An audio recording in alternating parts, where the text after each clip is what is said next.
जय हिंद साथियों, स्वागत है एक बार फिर से आप सभी का शिक्षा संकल्प के इस ऑनलाइन यूट्यूब प्लेटफॉर्म पर। कैसे हैं आप सभी साथी? आशा करते हैं कि आप लोग बहुत ही अच्छे होंगे, स्वस्थ होंगे। साथियों, आप सभी जानते हैं डेली सुबह 11:30 बजे जीके जीएस की स्पेशल क्लास होती है जो कि बीएड एंट्रेंस एग्जाम 2026 के लिए महत्वपूर्ण है। आप किसी भी स्टेट से उस स्टेट के बीएड प्रवेश परीक्षा की तैयारी में अभी से मेहनत के साथ लग चुके हैं तो डेली सुबह 11:30 बजे इस क्लास को करना बिल्कुल मत भूलिएगा। यहाँ पर दोस्तों सेलेक्टेड क्वेश्चन से ही कवर किए जा रहे हैं जो परीक्षा के दृष्टिकोण से महत्वपूर्ण है। आप लोग हर एक क्वेश्चन का आंसर देते हुए चलिएगा और धैर्य के साथ इस पूरी क्लास में बने रहिएगा। तो आइए शुरुआत कर लेते हैं बिना किसी देरी के। और ये रहा आपके सामने क्वेश्चन नंबर फर्स्ट। निम्नलिखित में से आर्य समाज के संस्थापक कौन थे? सभी साथी आंसर करेंगे दयानंद सरस्वती, राजा राम मोहन राय, स्वामी विवेकानंद। इनमें से कोई नहीं। क्वेश्चन नंबर फर्स्ट का राइट आंसर क्या हो जाएगा? सभी साथी प्रयास करें। चलिएगा, जो भी दोस्त जा रहे हैं ऑप्शन नंबर ए पर वो बिल्कुल राइट हो जाएंगे। साथियों ध्यान रखिएगा, स्वामी दयानंद सरस्वती ने जो है 1875 में, कब? स्वामी दयानंद सरस्वती ने 1875 में मुंबई में आर्य समाज की स्थापना की थी। साथियों, इसका उद्देश्य था वेदों की ओर लौटना और सामाजिक कुरीतियों जैसे सती प्रथा हो गया, आपका बाल विवाह हो गया, आदि का विरोध करना। ठीक है भाई, तो यहाँ पर ए ऑप्शन आपका बिल्कुल राइट आंसर हो जाएगा। आर्य समाज की स्थापना स्वामी दयानंद सरस्वती के द्वारा 1875 में मुंबई में करी गई थी। बात करें साथियों यहाँ पर राजा राम मोहन राय की, तो इनके द्वारा जो है ब्रह्म समाज की स्थापना करी गई थी। ठीक है, और स्वामी विवेकानंद आप सभी जानते होंगे, रामकृष्ण मिशन की स्थापना किसके द्वारा करी गई थी? स्वामी विवेकानंद के द्वारा। ठीक है, इन सभी चीज़ों को आप लोग ध्यान रखें। अगला सवाल, किस भारतीय राज्य में ईसाई आबादी का प्रतिशत सबसे अधिक है? Goa, Kerala, Mizoram, Nagaland. Question number second का आंसर देने का प्रयास करें। चलिएगा, किस भारतीय राज्य में ईसाई आबादी का प्रतिशत सबसे अधिक है? तो यहाँ पर आपका राइट आंसर हो जाएगा साथियों मिजोरम में। लगभग कितने प्रतिशत यहाँ पर ईसाई जनसंख्या है? लगभग 87% जो है यहाँ पर ईसाई जनसंख्या निवास करती है। ऑप्शन नंबर थर्ड आपका यहाँ पर बिल्कुल करेक्ट आंसर है। क्वेश्चन नंबर तीसरा देखिए, निम्नलिखित में से किस स्थान पर गौतम बुद्ध का जन्म हुआ था? बताइए। बोध गया, लुम्बिनी, कुशीनगर, इनमें से कोई नहीं। क्वेश्चन नंबर थर्ड का राइट आंसर क्या हो जाएगा? फटाफट आप लोग छापते हुए चले आंसर। आप लोग पिछले वर्ष का पेपर उठाकर देखेंगे तो पाएंगे इसी आधार पर सवाल पूछे गए हैं पेपर में। चलिएगा, तो साथियों याद रखिएगा आप लोग, गौतम बुद्ध का जन्म जो है लुम्बिनी में हुआ था। कब साथियों? 563 ईसा पूर्व में लुम्बिनी में हुआ था। और वर्तमान समय में अगर बात करें कि लुम्बिनी कहाँ पर है, तो दोस्तों ये आपका नेपाल में स्थित है। ठीक है, और यहाँ पर इनको जो है इनका जो है यहाँ पर जन्म हुआ था। बोध गया की साथियों बात करें तो यहाँ पर इनको ज्ञान की प्राप्ति हुई थी और कुशीनगर में जो है इन्होंने अपना शरीर त्याग दिया था, यानी इनकी मृत्यु हो गई थी। ठीक है, क्वेश्चन नंबर चौथा, निम्नलिखित में से किस स्थान पर अटाला देवी मस्जिद स्थित है? बताइए। क्वेश्चन नंबर चौथे का आंसर करिए, फटाफट आप लोग आंसर करें। निम्नलिखित में से किस स्थान पर अटाला देवी मस्जिद स्थित है? कानपुर, जोधपुर, जौनपुर और आपका दिया है जयपुर। तो जो भी साथी जा रहे हैं ऑप्शन नंबर थर्ड पर वो बिल्कुल राइट है। उत्तर प्रदेश के जौनपुर में जो है अटाला देवी मस्जिद स्थित है। ऑप्शन नंबर थर्ड यहाँ पर बिल्कुल करेक्ट आंसर हो जाएगा। क्वेश्चन नंबर 5 देखिए, साक्षात्कार द्वीप जो है कहाँ पर स्थित है? बताइए। सही आंसर क्या हो जाएगा? फटाफट आप लोग बताएं। क्वेश्चन नंबर 5 का राइट आंसर यहाँ पर आपका राइट आंसर साथियों हो जाएगा निकोबार द्वीप समूह में जो है साक्षात्कार द्वीप स्थित है। ऑप्शन सेकंड आपका यहाँ पर बिल्कुल करेक्ट आंसर है। क्वेश्चन नंबर 6 देखिए, किसी भारतीय राज्य की पहली महिला राज्यपाल का नाम बताएं। चलिए, यानी प्रथम महिला राज्यपाल कौन थी और किस राज्य की राज्यपाल बनी थी? यानी इस क्वेश्चन का आपको आंसर देना है। सरोजनी नायडू, सुचेता कृपलानी, पद्मजा नायडू, इनमें से कोई नहीं। फटाफट आंसर करिएगा। चलिएगा, तो साथियों भारत की पहली महिला राज्यपाल कौन बनी थी? सरोजनी नायडू। किस राज्य की बनी थी साथियों? उत्तर प्रदेश की। ठीक है, तो ए ऑप्शन आपका राइट हो जाएगा। एक बार सभी साथी सेशन को लाइक कर दीजिएगा जिससे सभी के पास ये क्लास पहुंच जाए। इसमें आपका कोई चार्ज, कोई पैसा साथियों नहीं लगता है लाइक करने में। बस इतना सा होगा कि ये क्लास और भी दोस्तों के पास पहुंचेगी। ठीक है, तो एक बार सभी लोग लाइक करें। और यदि आप चैनल पर नए हैं, आप किसी भी स्टेट से उस स्टेट के बीएड एंट्रेंस एग्जाम की तैयारी कर रहे हैं, जरूर जुड़िएगा। सब्सक्राइब करके बेल आइकन को प्रेस कर लीजिएगा। निश्चित रूप से यहाँ से साथियों आपको हेल्प मिलेगी। चलिए, विश्व बैंक की स्थापना कब की गई थी, मोस्ट इंपॉर्टेंट सवाल है, फटाफट आंसर करें। वर्ल्ड बैंक की स्थापना जो है कब करी गई थी, 1942 में, 44 में, 48 में, और आपका दिया है 1946 में। तो साथियों, अगर हम बात करें विश्व बैंक की, तो विश्व बैंक की स्थापना 1944 में करी गई थी, ऑप्शन सेकंड राइट हो जाएगा। और इसका मुख्यालय साथियों कहाँ पर स्थित है, वॉशिंगटन डीसी में जो है इसका मुख्यालय स्थित है। क्वेश्चन नंबर 8 देखिए, निम्नलिखित में से कौन पृथ्वी के अपने अक्ष पर घूमने के परिणाम होता है, टाइड, कोरियोलिस बल, गुरुत्वाकर्षण बल, फिकल्स, बताएं। चलिएगा, फटाफट आंसर करें क्वेश्चन नंबर 8 का। तो जो भी साथी जा रहे हैं वो बिल्कुल आपका यहाँ पर राइट आंसर हो जाएगा ऑप्शन नंबर सेकंड पर। ठीक है भाई साथियों, पृथ्वी के घूमने से जो है कोरियोलिस बल जो है उत्पन्न होता है, जिससे हवाओं और जलधाराओं की दिशा प्रभावित होती है। ठीक है, तो यहाँ पर आपका सेकंड ऑप्शन राइट है। क्वेश्चन नंबर 9 देखिए, निम्नलिखित देशों में से किस देश की अंतर्राष्ट्रीय सीमा भारत से नहीं जुड़ती है, बताइए। सही उत्तर क्या है, फटाफट आंसर करें। श्रीलंका, भूटान, म्यांमार, बांग्लादेश। फटाफट आप लोग आंसर करिएगा। चलिएगा, आपका सही आंसर दोस्तों क्या हो जाएगा, बताएं। तो भाई यहाँ पर आपका राइट आंसर दोस्तों क्या हो जाएगा, आपका करेक्ट आंसर हो जाएगा श्रीलंका, ए ऑप्शन करेक्ट हो जाएगा। अगला सवाल देखें, ब्रह्मपुत्र नदी को तिब्बत में क्या कहा जाता है, बताइए। क्वेश्चन नंबर 10 का आंसर क्या हो जाएगा, फटाफट आंसर करें आप लोग। चलिए, ब्रह्मपुत्र नदी को तिब्बत में क्या कहा जाता है, सांगपो, आपका डी ऑप्शन बिल्कुल करेक्ट आंसर हो जाएगा। ठीक है साथियों, डी ऑप्शन आपका राइट आंसर है। अगला सवाल देखिए, भारत के 1 रुपए के नोट पर किसका हस्ताक्षर होता है, महत्वपूर्ण क्वेश्चन है, बताइए। जो 1 रुपए का नोट होता है साथियों, उस पर किसका हस्ताक्षर होता है, भारत के रिजर्व बैंक के गवर्नर का, भारत के वित्त मंत्री का, योजना आयोग के प्रमुख का, भारत सरकार के वित्त मंत्रालय के सचिव का। आपका सटीक आंसर दोस्तों क्या हो जाएगा, जो भी दोस्त जा रहे हैं डी ऑप्शन पर वो बिल्कुल यहाँ पर राइट हो जाएंगे। साथियों, आप लोग बताइएगा कि आरबीआई की स्थापना कब हुई थी, आरबीआई की स्थापना कब हुई थी और इसका मुख्यालय कहाँ पर स्थित है, वर्तमान में इसके गवर्नर कौन है। इन तीनों पॉइंट का आंसर करिए, हमने कई क्लास में बताया है आपको, जो भी स्टूडेंट रेगुलर क्लास देख रहे होंगे उनको पता होगा। क्वेश्चन नंबर 12 का आंसर बताएं, भारत के संविधान के अनुसार लोकसभा में सदस्यों की अधिकतम संख्या कितनी होती है, बताइए। फटाफट आंसर करिएगा आप लोग, लोकसभा में अधिकतम सदस्यों की संख्या कितनी होती है, 542, 30, 552, 545। आपका सटीक आंसर दोस्तों क्या हो जाएगा, जो भी साथी जा रहे हैं ऑप्शन नंबर 3 पर वो बिल्कुल राइट है, 552। ऑप्शन 3 वाले स्टूडेंट यहाँ पर राइट है। निम्नलिखित में से किस राज्य या संघ शासित क्षेत्र में लेफ्टिनेंट गवर्नर की नियुक्ति भारत के राष्ट्रपति द्वारा की जाती है। चलिए, क्वेश्चन नंबर 13 का आंसर बता दीजिए आप लोग, फटाफट आंसर करें आप लोग। चलिए, अरुणाचल प्रदेश, दिल्ली, नागालैंड, त्रिपुरा। आपका सटीक आंसर साथी हो जाएगा दिल्ली, ऑप्शन नंबर सेकंड आपका बिल्कुल करेक्ट आंसर है। क्वेश्चन नंबर 14 देखिए, निम्नलिखित में से बेमेल पहचान करें, इसमें बताइए सबसे अलग आपका ऑप्शन कौन सा है।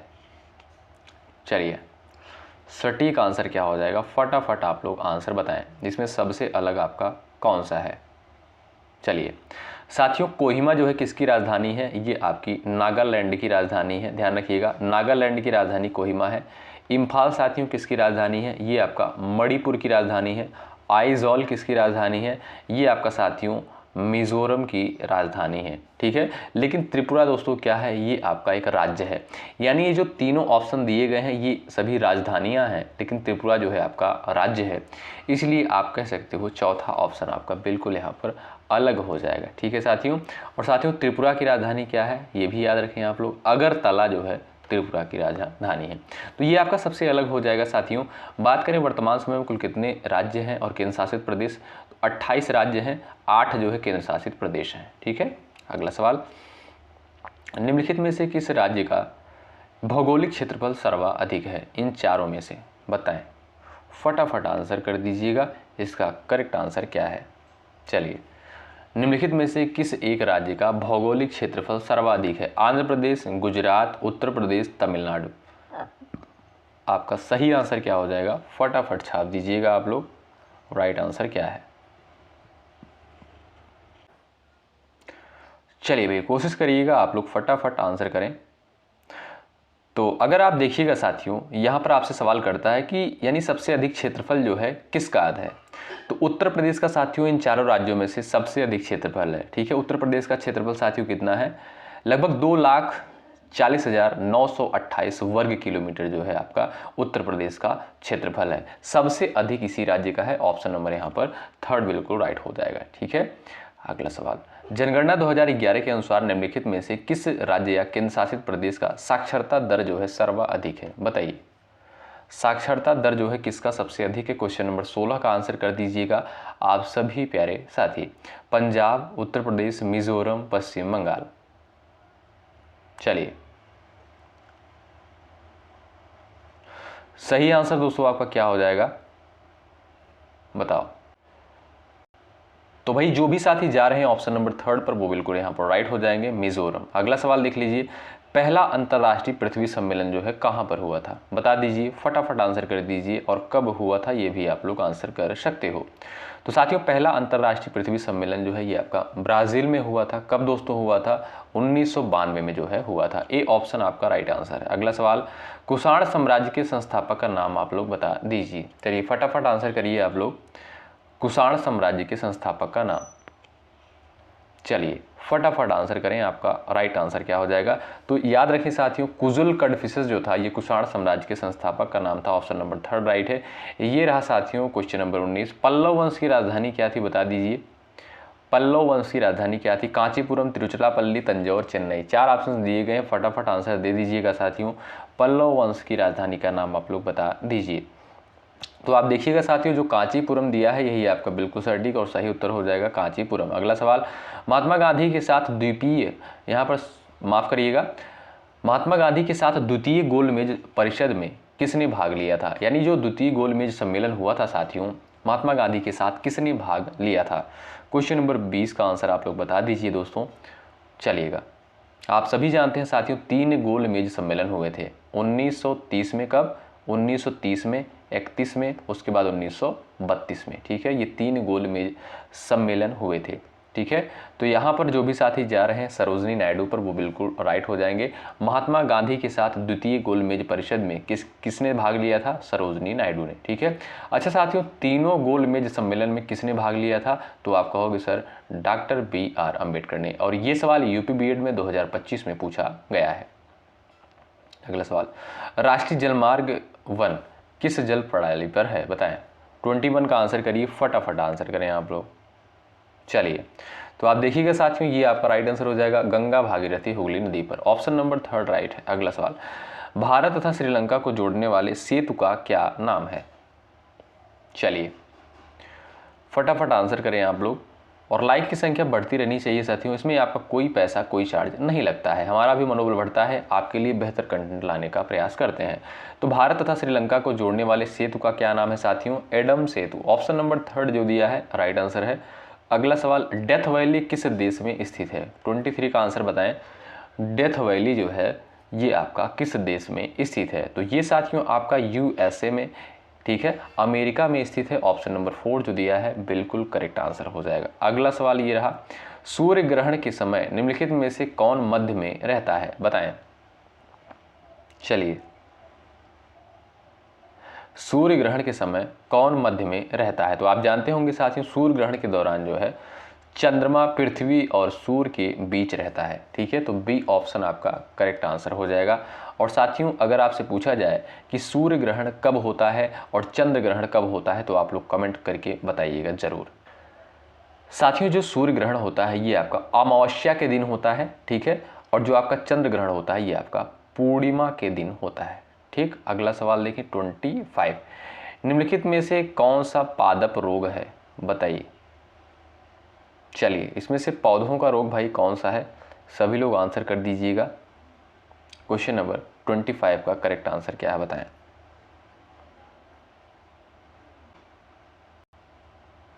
चलिए, नींबू कैंकर दिया है, गेहूं की रस्ट दिया है, भिंडी की भी पीत दिया है, और आपसे यहाँ पर दिया है ऑप्शन कौन सा इसमें से सही है। पादप रोग साथियों इनमें से आप देखिएगा सभी हैं, यानी सभी ऑप्शन नंबर 4 आपका राइट है। अगला सवाल, लाल रक्त कण का निर्माण कहाँ पर होता है, 26 का आंसर बताएं, फटाफट आंसर करिए आप लोग। चलिए, लाल रक्त कण का निर्माण यानी आरबीसी का निर्माण जो है कहाँ पर होता है? हृदय में, लीवर में, लिम्फ नोड में, और आपका दिया है बोन मैरो में। आपका राइट आंसर हो जाएगा साथियों bone marrow. Option number D जो दिया है बिल्कुल राइट आंसर है। स्वामी विवेकानंद किससे जुड़े हुए थे? 27 का आंसर बताएं। स्वामी विवेकानंद जो है किससे जुड़े हुए थे? तो रामकृष्ण मिशन। ऑप्शन नंबर आपका ए बिल्कुल राइट आंसर हो जाएगा। ठीक है साथियों, ए ऑप्शन आपका करेक्ट है। हाल ही में यहां पर देखिएगा, ये साथियों करंट का क्वेश्चन है, लेकिन इसको जो है स्किप करते हैं हम लोग। अगला सवाल देखते हैं। रोग उत्पन्न करने वाले सूक्ष्म जीवों को क्या कहते हैं? बताइए। 29 का आंसर आप लोग कर दीजिए, फटाफट आंसर बताएं। जो भी साथी बता रहे हैं भाई रोगाणु, वो बिल्कुल यहाँ पर राइट है। ऑप्शन नंबर 3 आपका करेक्ट होगा। अगला सवाल, कैलाशनाथ मंदिर किस वंश ने और किस राज्य में बनाया है? कैलाशनाथ मंदिर किसने बनवाया है? आपका सटीक आंसर क्या हो जाएगा साथियों? ये आपका पल्लव राजवंश के द्वारा बनवाया गया था। कहाँ पर दोस्तों? तमिलनाडु में। ए ऑप्शन आपका बिल्कुल राइट आंसर है। पीयूष ग्रंथि जो है कहाँ पर स्थित होती है? बता दीजिए, फटाफट आंसर कर दीजिए। चलिए, पीयूष ग्रंथि साथियों ये आपका मस्तिष्क के निकट स्थित होती है। डी ऑप्शन आपका बिल्कुल राइट हो जाएगा, यानी इसे पिट्यूटरी ग्लैंड भी बोलते हैं। क्या? पिट्यूटरी ग्लैंड बोलते हैं। निम्नलिखित में से किसने जो है क्रमिक विकासवाद का सिद्धांत दिया था? 32 का आंसर बताएं। क्रमिक विकासवाद का सिद्धांत जो है साथियों किसके द्वारा दिया गया था? आपको पता होना चाहिए दोस्तों, चार्ल्स डार्विन के द्वारा जो है क्रमिक विकासवाद का सिद्धांत दिया गया था। कब साथियों? 1859 में। कब साथियों? 1859 में। ध्यान रखें, ऑप्शन 3 राइट है। अगला सवाल, रोम का अर्थ साथियों क्या है? बता दीजिए। क्वेश्चन नंबर 33 का आंसर बताइए। रोम का अर्थ क्या होता है साथियों? Read only memory. क्या साथियों? रीड ओनली मेमोरी जो है ये आपका रोम का अर्थ होता है। यानी आप कह सकते हो ऑप्शन नंबर जो सेकंड दिया है यही बिल्कुल करेक्ट आंसर हो जाएगा। 34 का आंसर बताएं। खाली स्थान दिया है और आपसे कहता है एक आउटपुट डिवाइस है जिसका इस्तेमाल कंप्यूटर में किया जाता है। यानी आप बताइए इसमें से आपका आउटपुट डिवाइस कौन सा है? चलिए फटाफट आंसर दे दीजिएगा सभी साथी। आप सभी का आंसर आना चाहिए, जो भी साथी जा रहे हैं। करेक्ट आंसर उनका हो जाएगा प्रिंटर। प्रिंटर साथियों क्या है? ये आपका एक आउटपुट डिवाइस है। ऑप्शन 3 आपका राइट है। अगला सवाल, निम्नलिखित में से कौन जो है एक संयोजी ऊतक नहीं है? बताइए। इसमें से आपका 35 का आंसर बताएं, कौन सा इसमें संयोजी ऊतक आपका नहीं है? चलिए 35 का आंसर करेंगे। तो आप देखिएगा साथियों, हृदय मांसपेशी जो है ये आपका एक संयोजी ऊतक नहीं है। ऑप्शन नंबर 3 आपका बिल्कुल करेक्ट आंसर है। 36 का आंसर बताएं, किस वैज्ञानिक ने गति के नियम दिए थे? अब इससे ज़्यादा सिंपल क्वेश्चन क्या हो सकता है? चलिए, लॉ ऑफ मोशन जो है किसके द्वारा दिया गया था? तो आप जानते हैं सर आइजैक न्यूटन के द्वारा गति के साथियों 3 नियम दिए गए थे। ठीक है, तो यहाँ पर ऑप्शन आपका सेकंड बिल्कुल करेक्ट आंसर हो जाएगा। अगला सवाल देख लीजिए भाई, ट्रांजिस्टर प्रमुख रूप से किसमें पाया जाता है? बताइए, ट्रांजिस्टर जो है किसमें पाया जाता है? फटाफट आंसर करिएगा आप लोग। चलिए, तो आप देखिएगा साथियों यहाँ पर जो राइट आंसर हो जाएगा श्रवण संबंधी उपकरण में जो है, यानी सुनने वाला जो उपकरण होता है, इसमें जो है आपका साथियों क्या पाया जाता है? ट्रांजिस्टर पाया जाता है। गोबर गैस का मुख्य रूप से कौन सा घटक है? बताएं। 38 का आंसर आप लोग करेंगे। चलिए, गोबर गैस का मुख्य रूप से कौन सा घटक होता है? तो आप देखेंगे साथियों वो है आपका मीथेन, यानी इसका रासायनिक फार्मूला होता है साथियों CH4 होता है। ऑप्शन नंबर सेकंड आपका राइट है। ठीक है साथियों, ऑक्सीजन का परसेंट वायुमंडल में कितना है? 21% पाया जाता है, और नाइट्रोजन का 78% पाया जाता है, और कार्बन डाइऑक्साइड का 0.03% ये आपका जो है कार्बन डाइऑक्साइड पाया जाता है वायुमंडल में। सबसे अधिक मात्रा में कौन सी गैस पाई जाती है? नाइट्रोजन, 78%। अगला सवाल, निम्न में सभी पौधे से उत्पन्न होने वाले उत्पाद हैं सिर्फ एक को छोड़कर। चलिए, इसमें से जो है आपका कॉर्क, हेम्प, लिनन, सिल्क, कौन सा जो है साथियों इसमें से जो है आपका पौधे से उत्पन्न नहीं होता है? चलिए, यहाँ पर देखिएगा साथियों आपका जो राइट आंसर हो जाएगा वो हो जाएगा सिल्क। ये आपका रेशम कीट से प्राप्त होता है, आप जानते होंगे दोस्तों। आपका डी ऑप्शन राइट है। और ये है साथियों आपके सामने सवाल नंबर नेक्स्ट है, किसी वस्तु की सतह के लंबवत लगने वाले बल को क्या कहते हैं? क्वेश्चन नंबर 40 है, इसका आंसर आपको देना होता है दाब, काय, प्रणोद, घर्षण। आप सभी साथी इसका आंसर करिएगा। ये क्लास आपको कैसी लगी कमेंट बॉक्स में ज़रूर बताएं और एक बार सभी साथी सेशन को लाइक कर दीजिएगा, शेयर कर दीजिएगा अपने सभी साथियों के पास। और ये डेली सुबह 11:30 बजे क्लास होती है, आप लोग इस क्लास को ज़रूर अटेंड करें। और देखिएगा साथियों, आपको यूपी टेट का जो है क्लास देखने को मिलता होगा सामान्य हिंदी का, तो उसको आप लोग जरूर कवर करिए। वो आपके एग्जाम के लिए यानी बीएड एंट्रेंस एग्जाम के लिए भी महत्वपूर्ण है। जो प्रश्न वहाँ पर कवर किए जाते हैं महत्वपूर्ण होते हैं बीएड प्रवेश परीक्षा के लिए, तो उसको आप कवर कर सकते हैं अगर आप बीएड एंट्रेंस एग्जाम की तैयारी कर रहे हैं। ठीक है, तो अभी बहुत सारे कंटेंट आपको देने हैं, धीरे धीरे सारे कंटेंट प्रोवाइड किए जाएंगे। बस आप लोग धैर्य के साथ बने रहिएगा और हर एक क्लास को पूरे इत्मीनान के साथ जरूर कवर करिएगा। ठीक है साथियों, मिलते हैं आपसे अगली क्लास में। यदि आप चैनल पर नए हैं जरूर जुड़ जाइएगा, सब्सक्राइब करके बेल आइकन को प्रेस कर लीजिएगा और टेलीग्राम चैनल का लिंक जो है डिस्क्रिप्शन बॉक्स में मिल जाएगा इस वीडियो के, तो आप लोग जुड़ सकते हैं। मिलते हैं आपसे अगली क्लास में, तब तक के लिए जय हिंद, जय भारत।